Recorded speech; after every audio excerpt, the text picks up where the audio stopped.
Hi everyone, this is Tisch Aitken, and I'm here to discuss what's happening astrologically at the beginning of April. We just saw Saturn change signs on March 21st, 2020, and enter the sign of Aquarius, which is a very big deal because it has not been in the sign of Aquarius since the years of 1991 through 1994. And this is really emphasizing how we can structure our goals and, excuse me, and connect through innovation, through awareness and enlightenment, definitely through technological advancement of, I think, a big scale in the next few years. And Saturn will remain in Aquarius until July 2nd. So we're getting a quick glimpse and preview of what the next few years will be with Saturn and Aquarius. And Saturn is the ancient ruler of Aquarius. So excuse me, it's definitely a strong placement in Aquarius, but it's not as heavy and harsh and karmic as it is in Capricorn. And we're all dealing with the heavy karma of Saturn and Capricorn, and it's having met up with Pluto. That theme is definitely, is very emphasized the whole year. But with Saturn and Aquarius for a couple of months, we're getting a preview of how we're going to innovate. It's very much about thinking towards the future. It's about also challenging us to restructure how we truly connect in a genuine way and what we're focusing on. Because, Aquarius is a sign of humanitarianism.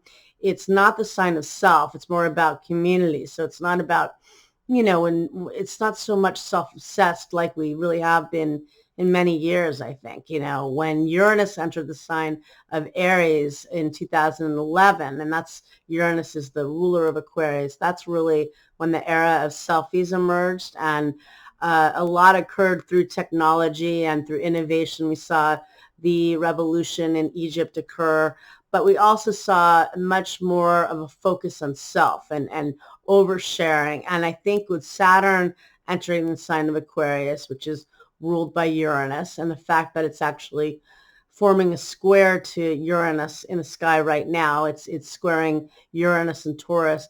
It's giving us a massive wake-up call on the fact that we need to restructure how we connect, how we do business, how we learn, and to also seek more enlightenment. I think that perhaps, that's been compromised as well. And let's see, in the end of March, on March 30th, Mars entered the sign of Aquarius, where it will remain until May 12th. And Mars in Aquarius is also giving us that preview. It's going to be kind of giving us this trajectory of what Saturn and Aquarius will be the next few years. It'll be transiting, the whole sign until May 12th. So again, it can be very revolutionary and insurgent energy, but it's also about technological advancement. It's about taking action in a courageous way, not in an impulsive way, which Uranus and Aquarian energy can do. But I think that it's a good preview for all of us. Saturn squaring Uranus is kind of unpredictable, and they're both the rulers of Aquarius. So the rulers of Aquarius are in conflict. That's not all easy, and these are not easy times. And Jupiter and Pluto, let's see what else is going on. So Jupiter and Pluto met up on April 4th, rather, and that is an aspect of usually a really lucky aspect of getting things done, of achieving big goals and powerful goals, financial partnerships.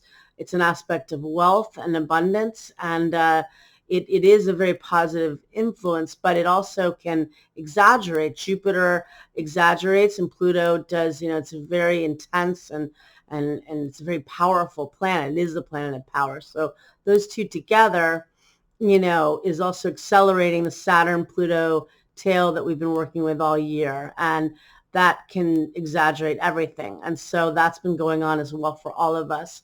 And, when Saturn and Mars met up at the end of March, it's also making us more aware of the fact that we really are restricted and constrained right now by everything and by our situations that are external, that really are, beyond our control. And with With the supermoon, that's when the moon is at a perigee. It's closest to the Earth, and it's opposite the sun. It's it's occurring on April 7th, 2020 at 10:35 p.m. Eastern Daylight Time, and it's opposing the sun in Aries, which is conjunct Eris, the goddess of discord. So that's very eruptive, kind of Uranian type energy there as well. Very rebellious and very much about fighting for, I think of Eris as kind of Aries-like, Mars-like, and the fact is in that chart that day, Mars is squaring Uranus exactly. Mars in Aquarius is squaring Uranus and Taurus. So that is very combative energy. I cast a chart for the East Coast, so Eastern Daylight Time. The chart is Scorpio ascendant. Therefore, Pluto is the modern ruler and Mars is the ancient ruler. So we have the ruler of the chart, Mars, forming a square to Uranus, which rules Saturn and Aquarius. So this new theme, lots of chaos. Saturn is also squaring Uranus. Let's see. The moon itself, the full moon, is squaring Jupiter and Pluto is the other ruler of the chart. And I would say there are probably going to be a lot of breakups or endings in some way with this too, because the sun and Eris are both in the 5th house of romance, opposing the moon in the 11th house of friends and groups. And the fact that Mars is square Uranus is very impulsive, angry energy. So I would be careful. I would lay low with that because people will be feeling very, very easily triggered and very just eruptive, and so I think that this is a release of getting things accomplished.